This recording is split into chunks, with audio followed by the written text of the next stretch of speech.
Matrixats, empresa des del 1970, doncs, sempre ha tingut una implicació altíssima en poder portar valor a la societat i fer-ho d'una manera molt sostenible i amb precaució, una gran responsabilitat social. És una petita empresa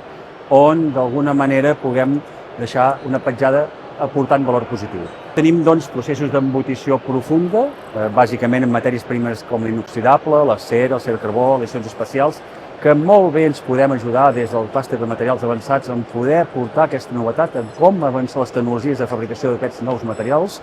i aportant processos on és molt important poder d'alguna manera contribuir a l'afectació mínima al canvi climàtic, tant nosaltres com afectem el canvi climàtic, com el canvi climàtic ens afecta a nosaltres. Amb aquests processos de baix consum, de baixa implicació a nivell de sistemes que generin grans desviacions en els processos de rebuig o scraps, podem nosaltres produir peces per diferents sectors, sector aeronàutic, naval, automotriu, també del tren, energies, indústries renovables, alimentació, som molt transversals també en línia del que fem en el MAP.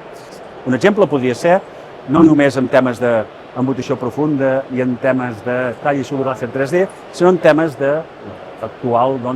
Rapid Manufacturing, Rapid Prototyping, com és la fabricació additiva en 3 dimensions. La diferència és que a Matrixats intentarem fer-ho amb peces de gran volum, de grans dimensions, amb peces unitàries o desenes. Quan passem de desenes a centenes o milers, voldrem anar ja a la fabricació per bit drawing i làser 3D. Un projecte importantíssim que nosaltres hem portat últimament és l'hipercamiocanvi, el tercer telescopi de neutrins que s'està construint a Japó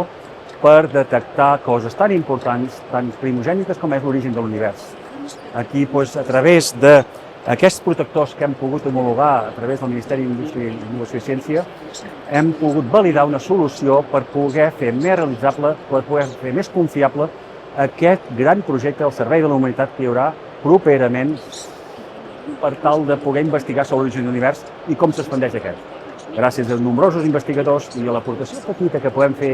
des de Matrixats, hem pogut fer que aquest invent, que aquest telescopi de neutrins, pugui ser més ferm en el seu estudi durant els propers anys.